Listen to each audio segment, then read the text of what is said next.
कैसे मेरे प्यारे छात्र छात्रों, आई होप के प्लग अच्छे होंगे। आपकी जो स्टडी चलेगी काफी बेहतरीन चलेगी। तो आज की इस क्लास में लेकर आए हैं क्लास 12th की हिंदी के मोस्ट इंपोर्टेंट ऑब्जेक्टिव क्वेश्चन, जो आपके फाइनल बोर्ड परीक्षा के लिए काफी इंपोर्टेंट रहेगा। तो इन सारे इंपोर्टेंट क्लास को और क्वेश्चन को काफी अच्छे तरीका से आप लोग देखिएगा, क्योंकि 2025 में आने का बहुत ज्यादा संभावना है।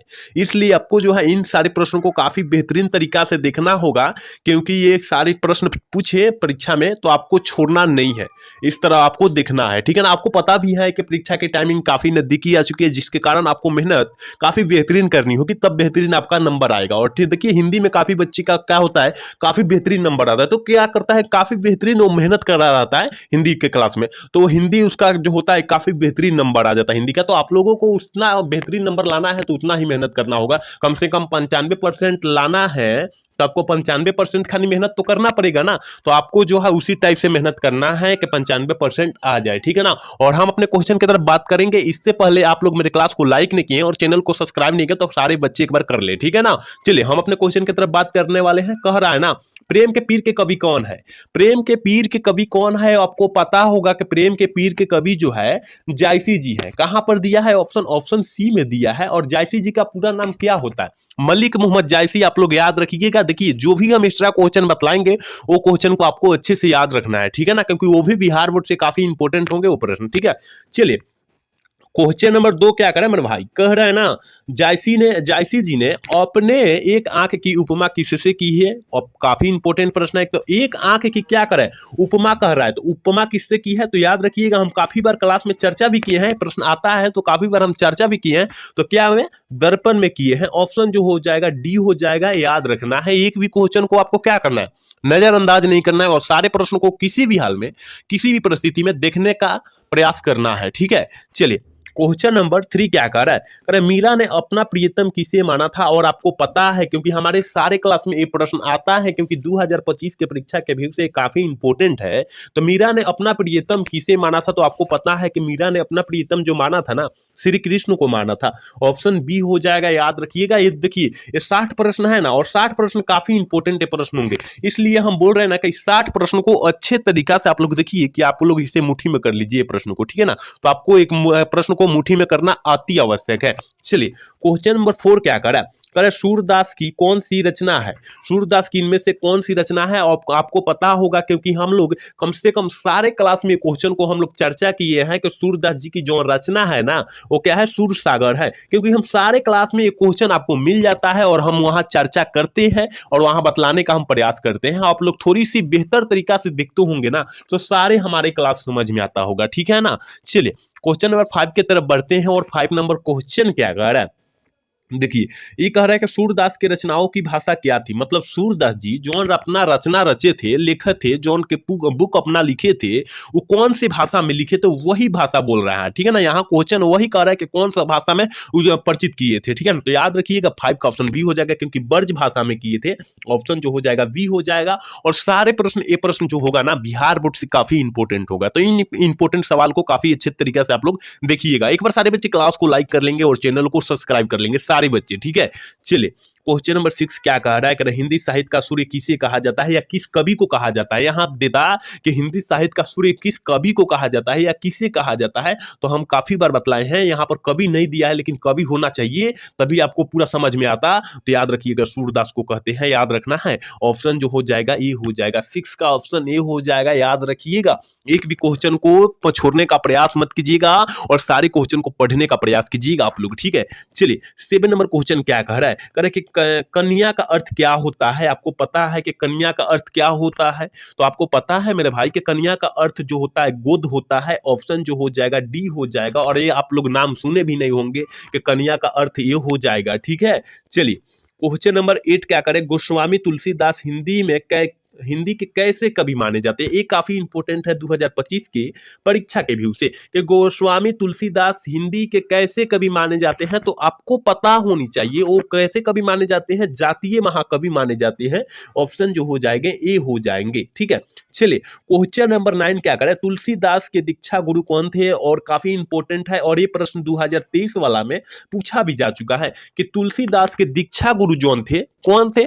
तो आपको पता है मेरे भाई, वो थे नरहरि दास। ऑप्शन बी हो जाएगा।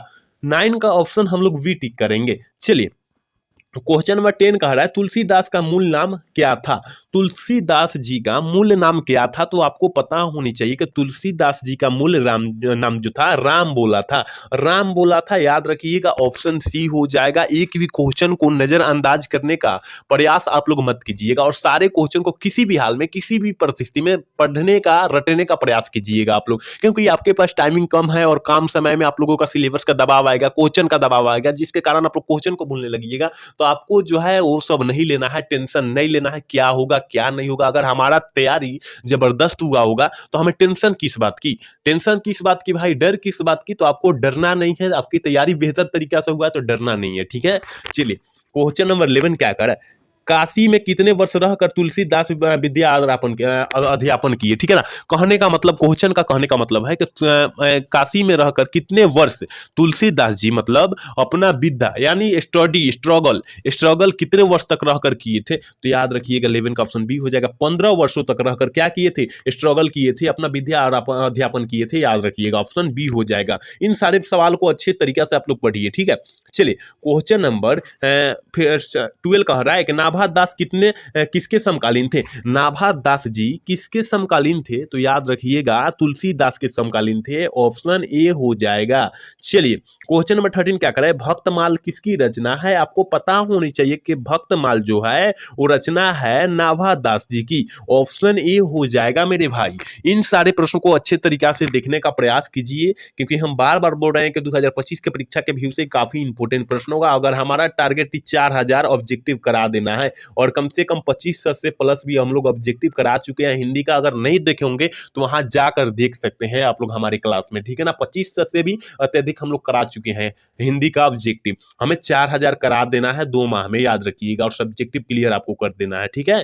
चलिए, तो इसका बतला दीजिए क्या हो जाएगा। वर्ज के रचयिता कौन है, बीजक के रचयिता कौन है। 14 का ऑप्शन बतला दीजिए, तो याद रखिएगा कबीरदास जी हैं। ऑप्शन बी हो जाएगा, ठीक है। चलिए, 15 नंबर क्वेश्चन कर रहा है भूषण की कविता में कौन सा रस पाया जाता है। तो आपको पता है कि भूषण जी की कविता में वो जो होता है वीर रस पाया जाता है। ऑप्शन जो हो जाएगा बी हो जाएगा, ठीक है। चलिए, क्वेश्चन नंबर 16 क्या करना, निम्नलिखित में से कौन सी रचना जयशंकर प्रसाद जी की है। देखिए, जयशंकर प्रसाद जी की कौन सी रचना है, तो याद रखिएगा 16 का ऑप्शन जो हो जाएगा ना वो डी हो जाएगा। तुमुल कला में जो है जयप्रकाश नारायण जी की, सॉरी, ये जो है जयशंकर प्रसाद की है। और देखिए, उषा जो है शमशेर बहादुर सिंह के अधिनायक रघुवीर सहायक जी की है। और पुत्र वियोग सुभद्रा कुमारी चौहान जी की है। आप लोग याद रखिएगा इन सारे प्रश्नों को, जो भी हम बोले ना एक्स्ट्रा आएगा वो क्वेश्चन आपको हम देंगे और बतलाने का प्रयास करेंगे, ठीक है। कह रहे जयशंकर प्रसाद का जन्म जो हुआ था कब हुआ था, याद रखिए कहां हुआ था, यहां कह रहा है कहां हुआ था। तो याद रखिएगा ऑप्शन जो हो जाएगा 17 का ऑप्शन यानी 17 का ऑप्शन जो हो जाएगा सी हो जाएगा। वाराणसी में हुआ था। ऑप्शन जो हो जाएगा सी हम लोग टिक कर देंगे। चलिए, 18 नंबर क्वेश्चन कर रहे हैं कि जयशंकर प्रसाद का महाकाव्य है। जयशंकर का प्रसाद का महाकाव्य कौन सी है, तो याद रखना है 18 का ऑप्शन जो हो जाएगा ई हो जाएगा। काम्यानी जो है जयशंकर प्रसाद जी की महाकाव्य है। ऑप्शन ए हो जाएगा। चलिए, 19 नंबर क्वेश्चन क्या करें, कंकाल उपन्यास किस कवि की रचना है। कंकाल उपन्यास जो है किस कवि की रचना है, तो याद रखना है 19 का ऑप्शन जो हो जाएगा डी हो जाएगा। जयशंकर प्रसाद जी की है, याद रखना है, ठीक है। चलिए, क्वेश्चन नंबर 20 देखते हैं और 20 नंबर क्वेश्चन का है सुभद्रा कुमारी चौहान का निधन कैसे हुआ था। और काफी इंपोर्टेंट प्रश्न है कि सुभद्रा कुमारी चौहान का निधन जो हुआ था कैसे हुआ था। तो आपको पता है मेरे भाई, कार दुर्घटना में हुआ था। ऑप्शन ए हो जाएगा। पूछेगा जन्म कब हुआ था, तो याद रखना है 1904 ईस्वी को जन्म हुआ था। मृत्यु जो हुई थी 1948 ईस्वी को हुई थी। तो आप लोग याद रखिएगा, दोनों प्रश्न याद रखना होगा आपको, ठीक है। चलिए, क्वेश्चन नंबर 21 का आकार है कि सुभद्रा कुमारी चौहान का जन्म कब हुआ था। हम क्या बोले थे, 16 अगस्त 1904 बोले थे, केवल हम 1904 बोले थे। ऑप्शन याद रखिएगा ये हो जाएगा। और पूरा मृत्यु भी बतलाना पड़ेगा। 15 फरवरी, ठीक है, 1948 ईस्वी को हुआ था। पूरा मृत्यु याद रखिएगा, 1948 नहीं तो आपको दे देगा, तो वहां भूलिए जाइएगा आप लोग, ठीक है। तो आपको याद रखना होगा। चलिए, क्वेश्चन नंबर 22 क्या कर रहा है, पुत्र वियोग किनकी रचना है। हम बोले थे अभी हम 2-3 क्वेश्चन पहले बोले थे कि पुत्र वियोग जो है सुभद्रा कुमारी चौहान का है। ऑप्शन ए हो जाएगा। याद रखिएगा, हम जो भी क्वेश्चन आएंगे वो अच्छे तरीका से बतलाने का प्रयास करेंगे कि आपको किसी भी हाल में वो समझ में आ जाए क्वेश्चन, ठीक है। चलिए, क्वेश्चन नंबर 23 क्या करे, शमशेर बहादुर सिंह ने सोवियत रूस की यात्रा कब कब किए थे, ये भी काफी इंपॉर्टेंट प्रश्न है। 1978 ईस्वी में किए थे। कब किए थे? 1978 ईस्वी में किए थे, याद रखना है, ठीक है। चलिए 24 नंबर क्वेश्चन कर रहा है ना, प्राकृतिक वर्णन से संबंधित कविता है। प्राकृतिक वर्णन से संबंधित कविता कौन है? तो याद रखना है, ऑप्शन बी हो जाएगा उत्साह है, ठीक है ना। और उत्साह पाठ के लेखक जो है शमशेर बहादुर सिन्हा है, और गांव का घर के जो लेखक है ज्ञानेंद्र पति जी है। पुत्र वियोग सुभद्रा कुमारी चौहान के लेखक है, और हार जीत अशोक वाजपेयी जी की रचना है। हम यहाँ पर चारों का चर्चा कर दी, आप लोग याद रख लीजिएगा, ठीक ना। चलिए क्वेश्चन नंबर 25 क्या करा, कवियों के कवि किसे कहा जाता है? काफी इंपॉर्टेंट प्रश्न है, और 2025 के परीक्षा के व्यू से काफी इंपॉर्टेंट प्रश्न होंगे मेरे भाई, कि कवियों के कवि हम लोग किस कवि को कहते हैं? तो याद रखिएगा 25 का ऑप्शन जो हो जाएगा डी हो जाएगा, शमशेर बहादुर सिंह को हम लोग बोलते हैं, ऑप्शन डी हो जाएगा। चलिए 26 नंबर क्वेश्चन का, मुक्ति बोध के पिता का नाम क्या था? मुक्ति बोध के पिताजी का नाम क्या था? तो याद रखिएगा 26 का ऑप्शन सी हो जाएगा, माधव मुक्ति बोध, माधव राज मुक्ति बोध, ऑप्शन सी हो जाएगा। और पूछेगा मुक्ति बोध का पूरा नाम पूछ देगा तब भी तो आपको पता होनी चाहिए ना। तो मुक्ति बोध का पता नाम जो होता है गजानन माधव मुक्तिबोध, पूरा नाम होता है, ठीक है, याद रखिएगा आप लोग। चलिए 27 नंबर क्वेश्चन कर, मुक्तिबोध ने किसका संपादन किया था? मुक्तिबोध ने यानी गजानन माधव मुक्तिबोध ने किसका संपादन किया था? तो याद रखिएगा 27 का ऑप्शन बी हो जाएगा, नया खून, क्योंकि काफी बार हम क्लास में बतलाए भी हैं, ठीक है। चलिए क्वेश्चन नंबर 28 क्या कर रहा है कि अधिनायक, अधिनायक शीर्षक कविता किस पुस्तक से ली गई है? किस पुस्तक से ली गई है? तो याद रखना ऑप्शन बी हो जाएगा, ए हो जाएगा क्या? 28 का ऑप्शन क्या हो जाएगा मेरे भाई? यहाँ पर अधिनायक जी की रचना पुस्तक का है, देखिए ऑप्शन ए नहीं होगा, ठीक है ना, ऑप्शन ए नहीं होगा, ऑप्शन बी हो जाएगा, क्योंकि लोग भूल गए ये जो है मोहन राकेश जी की रचना है, ये मोहन राकेश जी की रचना है, याद रखिएगा मोहन राकेश जी, लोग भूल गए मोहन राकेश जी की रचना, लेकिन आत्महत्या के विरुद्ध जो है ये अधिनायक जी की रचना है। यानी अधिनायक ये जो पाठ के लिखे हैं रघुवीर सहायक, पाठ जो लिखे हैं रघुवीर सहायक जी लिखे हैं, ये भी याद रखिएगा आप लोग, ठीक है ना। तो ऑप्शन बी मारना है, ये नहीं मारना है, ठीक है। चलिए क्वेश्चन नंबर 29 करें, अधिनायक शीर्षक कविता किस तरह की कविता है? तो याद रखिएगा ऑप्शन जो हो जाएगा 29 का ऑप्शन जो हो जाएगा बी हो जाएगा, व्यंग प्रधान है, ऑप्शन बी हम लोग टिक करेंगे। चलिए क्वेश्चन नंबर 30 देखते हैं, करें रघुवीर सहायक का जन्म स्थल कौन सा है? रघुवीर सहायक जी का जन्म स्थल कहाँ है? तो याद रखिएगा 30 का ऑप्शन जो हो जाएगा बी हो जाएगा, लखनऊ में है, ऑप्शन हम लोग वी टिक करेंगे, ठीक है। चलिए 31 नंबर क्वेश्चन करें कि प्यारे नन्हे बेटे का रचयिता कौन है? प्यारे नन्हे बेटे का रचयिता कौन है? तो आपको पता है कि विनोद कुमार शुक्ल जी है प्यारे नन्हे के बेटे का रचयिता, ठीक है, ऑप्शन जो हो जाएगा सी हो जाएगा। यहाँ पर अशोक वाजपेयी जी की रचना कौन है? हार जीत है, ठीक है, हार जीत है, याद रखिएगा, क्योंकि ये काफी इंपोर्टेंट है बिहार बोर्ड से। चलिए क्वेश्चन नंबर 32 क्या कर रहा है, अशोक वाजपेयी ने कहाँ रहकर स्वतंत्र लेखन किए? मतलब पूरा आजादी से, स्वतंत्र मतलब क्या होता है? आजादी होता है, और आजादी से अपना लेखन किए, ठीक है ना। तो याद रखिएगा 32 का ऑप्शन जो हो जाएगा हम लोग वीटी करेंगे, क्योंकि दिल्ली में रहकर जो है ना स्वतंत्र लेखन किए, आजादी किए, ऑप्शन बी हो जाएगा, ठीक है। सारे प्रश्न को अच्छे तरीके से आपने देखने का प्रयास कीजिएगा, क्योंकि ये सारे प्रश्न जो है ना काफी इंपोर्टेंट प्रश्न 2025 के परीक्षा के व्यू से, इसलिए इन प्रश्न पर काफी फोकस करने की जरूरत है। चलिए 43 नंबर क्वेश्चन का रहा है ना, हार जीत पाठ क्या है? हार जीत जो है वो पाठ क्या है और किसने लिखा है? अभी हम बतलाए अशोक वाजपेयी द्वारा रचा गया, हम बतलाए ना, 2 क्वेश्चन पहले बतलाए, अशोक वाजपेयी, ठीक है ना, पेई। अब देखिए और कि पाठ जो है क्या है, तो गद्य कविता है, ऑप्शन जो हो जाएगा बी हो जाएगा, याद रखिएगा 33 का ऑप्शन बी हो जाएगा। 34 नंबर क्वेश्चन की तरफ बढ़ेंगे, और 34 नंबर क्वेश्चन कह रहा है ना, कहीं नहीं वहीं कविता संग्रह किसके द्वारा रचा गया? और काफी इंपोर्टेंट प्रश्न है, अशोक वाजपेयी द्वारा रचा गया, ऑप्शन बी हो जाएगा, याद रखिएगा, ये प्रश्न को अच्छे तरीके से याद रखिएगा। चलिए 35 नंबर क्वेश्चन, कवि ने कहा, कवि ने क्या कहा था भाई? कवि ने क्या कहा था? तो याद रखिएगा 35 नंबर का ऑप्शन जो हो जाएगा ना सी हो जाएगा, कविता संग्रह कहा था, ऑप्शन जो हो जाएगा सी हो जाएगा। चलिए 36 नंबर क्वेश्चन का है ना, ज्ञानेंद्र पति सरकारी सेवा में क्या करते थे? सरकारी सेवा में क्या करते थे? तो याद रखिएगा 36 का ऑप्शन जो हो जाएगा ये हो जाएगा, सारा अधीक्षक थे, ठीक है ना, अधीक्षक थे, कारा अधीक्षक थे, ऑप्शन ए हो जाएगा, याद रखना है, ठीक है। चलिए क्वेश्चन नंबर 37 का है, ज्ञानेंद्र पति ने कौन सी कविता लिखी है? ज्ञानेंद्र पति ने कौन से कविता लिखी है? तो याद रखिएगा 37 का ऑप्शन जो हो जाएगा बी हो जाएगा, क्योंकि सॉरी बी हो जाएगा, ठीक है ना। ज्ञानेंद्र पति ने गामना का घर लिखे, और हार जीत अशोक वाजपेयी द्वारा लिखा गया, उत्साह जो है शमशेर बहादुर सिंह द्वारा लिखा गया, और पुत्र वियोग सुभद्रा कुमारी चौहान द्वारा लिखा गया। तो आप लोग चारों का याद रखिएगा, ठीक है। चलिए क्वेश्चन नंबर 38 का, ज्ञानेंद्र पति का जन्म जो हुआ था कब हुआ, कहाँ हुआ था, ठीक है ना, कहाँ हुआ था पूछा जा रहा है। तो याद रखिएगा 38 का ऑप्शन जो हो जाएगा सी हो जाएगा, क्योंकि झारखंड में हुआ था, याद रखना है, ठीक है ना। एक भी क्वेश्चन को आपको भूलना नहीं है, क्योंकि ये क्वेश्चन भूलने वाला नहीं है, क्योंकि पूरा बुक से निचोड़ प्रश्न है, मात्र 60 प्रश्न उठाए गए हैं, पूरा बुक से निचोड़ प्रश्न है, ठीक है ना। तो आप लोग निचोड़ प्रश्न को अच्छे तरीके से आप लोग देखने का प्रयास कीजिए, ठीक है। चलिए क्वेश्चन नंबर 39 का मोपासा कहाँ के थे? मोपासा जी कहाँ के थे? और देखिए गाइडी मोपासा जो है इसका पूरा फुल नाम जो है गाइडी मोपासा, ठीक है ना? गाइडी मोपासा है, याद रखिएगा, याद रखना है, ठीक है ना?